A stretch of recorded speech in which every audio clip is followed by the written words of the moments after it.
10 Oktober merupakan Hari Kesehatan Mental Sedunia dan pastinya adanya pandemi ini juga berdampak bagi kesehatan mental. Dan kami telah merangkum beberapa pertanyaan dari warganet seputar COVID-19 dan kesehatan jiwa dalam segmen Tanya Dokter. Kita sudah terhubung melalui sambungan Zoom dengan Dr. Amy Nugroho yang merupakan psikiater dari National Hospital Surabaya. Selamat sore dokter. Selamat sore, Mayfri. Apa Selamat kabar sore, dokter? warganet.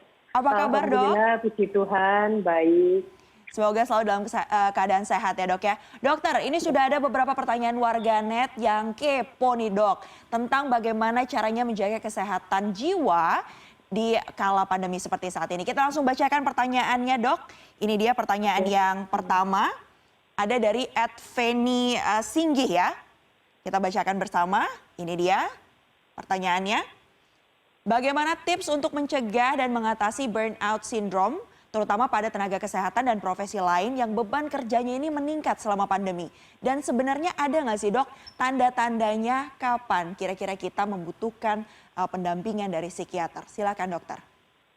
Oke, terima kasih Feni atas pertanyaannya. Jadi burnout syndrome itu seringkali didapatkan ketika kita mengalami beban kerja yang meningkat.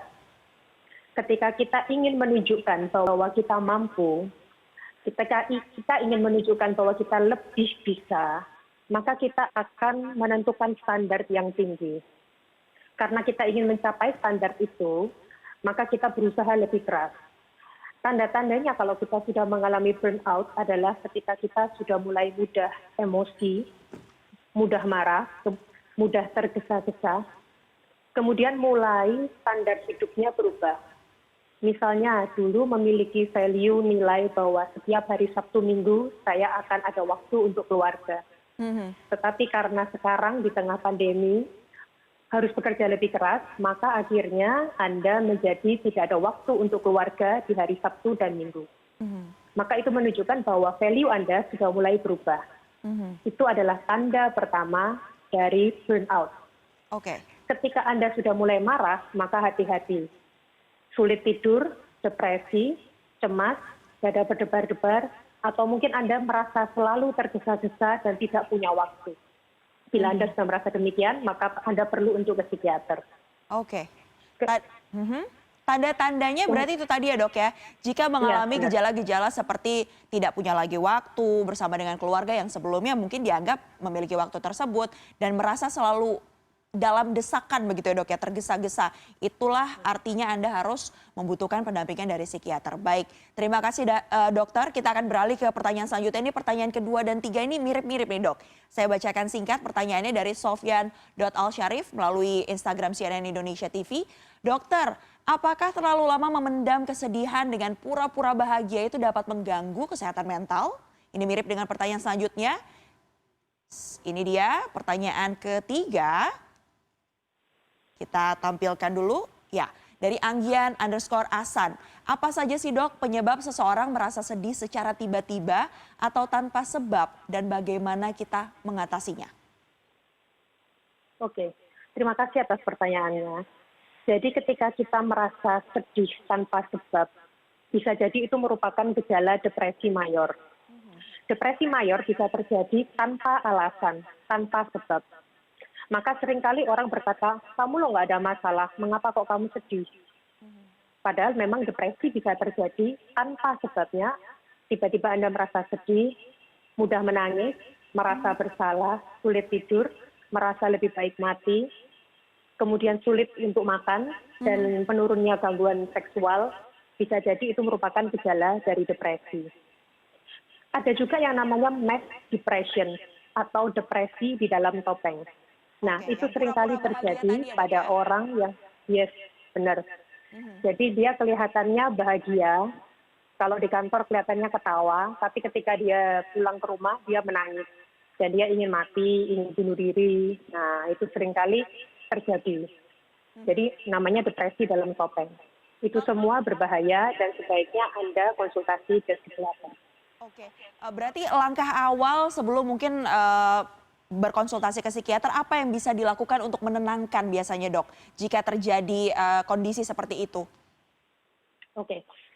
Yang paling pertama adalah belajar untuk mengungkapkan perasaan Anda. Coba cari teman terdekat Anda, kemudian ceritakan masalah Anda. Kalau Anda merasa kesepian, tidak memiliki teman, Anda bisa mencoba cara yang kedua adalah dengan menulis diari. Mhm. 3 hal yang penting. Yang pertama adalah tuliskan apa perasaan Anda. Jadi saya merasa sedih atau saya merasa marah. Kemudian penyebabnya, apa penyebab dari perasaan Anda. Dengan begitu Anda akan berusaha mengenali apa penyebab dari Anda merasa sedih. Oke. Kemudian yang ketiga adalah Anda ingin apa? Apa yang dapat Anda lakukan untuk bisa membuat Anda menjadi bahagia? Tulislah itu dengan kalimat positif. Maka itu akan membantu Anda untuk menjadi positif. Kemudian cara yang ketiga yang bisa Anda lakukan adalah dengan cara meditasi Mhm. atau hipnoterapi. Jadi ketika Anda di rumah, dengarkan musik relaksasi, pejamkan mata, dan sugesti kata-kata positif. Sadari nafas Anda, setiap kali Anda bernafas dan membuang nafas, nikmatilah itu. Karena seringkali yang membuat kita stres karena kita mengkhawatirkan masa depan dan menyesali masa lalu. Sehingga kita tidak memiliki hari ini untuk kita jalani. Jadi, Baik. hiduplah untuk hari ini. Hiduplah untuk hari ini, tapi juga mempersiapkan masa depan, tapi harus lebih difikirkan hari ini ya dok ya.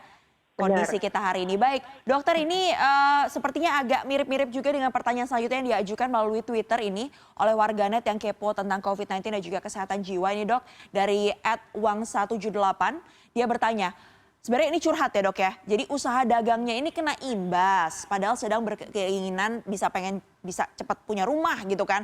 Pusing juga, jadinya dari pikiran ini kemudian menjalar ke kondisi tubuh. Kesehatan fisiknya juga jadi terganggu gitu dok. Ini bagaimana kemudian caranya untuk mengelola stres nih dok? Oke.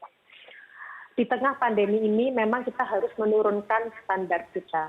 Kalau kita memiliki target yang tinggi, namun ternyata realita tidak sesuai dengan target harapan tersebut, maka kita akan kecewa. Coba turunkan target standar Anda. Jangan berpikir untuk hari ini harus punya rumah, tapi coba berpikir, oke, saya saat ini akan fokus di bertahan hidup dulu dan bagaimana pekerjaan saya bisa survive. Mungkin untuk punya rumah bisa diundur untuk waktu selanjutnya. Nah, bila Anda sudah sampai mengalami keluhan di tubuh, maka itu bisa jadi merupakan depresi dengan gejala somatik. Karena 75% orang yang mengalami keluhan lambung biasanya disebabkan dari pikiran. Dan juga orang yang sering sakit kepala bisa jadi disebabkan karena stres atau depresi. Itu Oleh tadi. sebab itu, makanya Anda harus berkonsultasi lebih lanjut.